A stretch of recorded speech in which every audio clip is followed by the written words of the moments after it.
Dans le 6e épisode de Paradoc, votre professeur a-t-il prédestiné votre avenir? La transition vers d'autres écoles, comme par exemple le lycée américain, est un événement critique pour les jeunes. Il a été constaté que les inégalités sociales dans le système éducatif se manifestent particulièrement lors de ces transitions.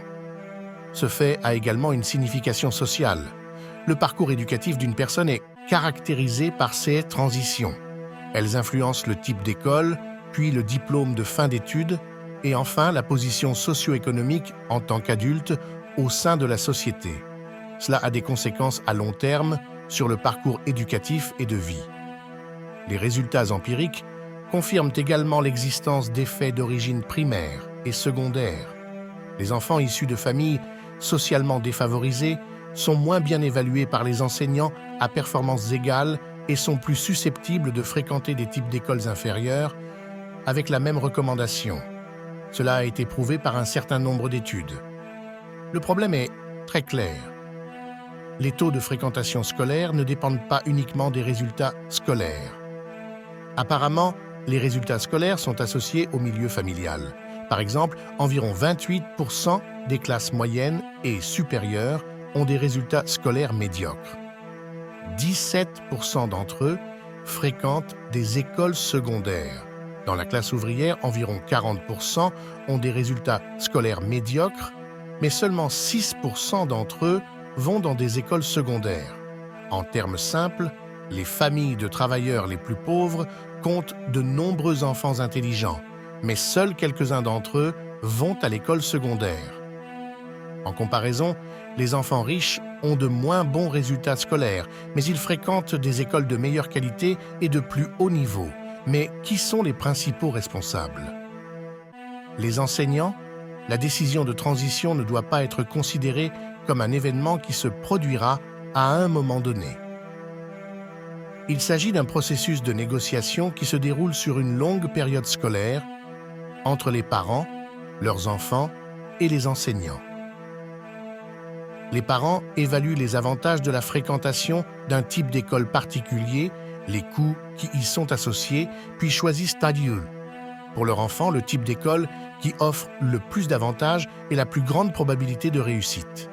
En outre, on suppose que le comportement décisionnel des parents n'est pas le seul à jouer un rôle, mais que la recommandation d'orientation scolaire, avec sa fonction de guide d'action pour la transition, constitue une sphère d'influence supplémentaire.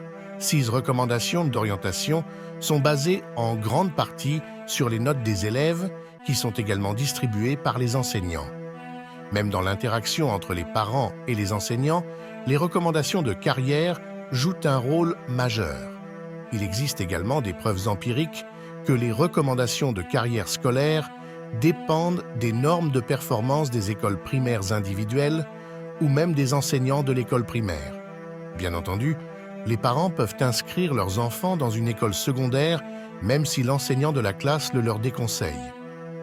Mais de nombreux parents prennent naturellement au sérieux les recommandations des enseignants en matière de carrière scolaire. Après tout, il s'agit de nombreuses années d'expérience et d'observation.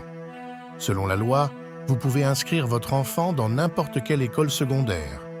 En théorie, l'inscription est totalement gratuite.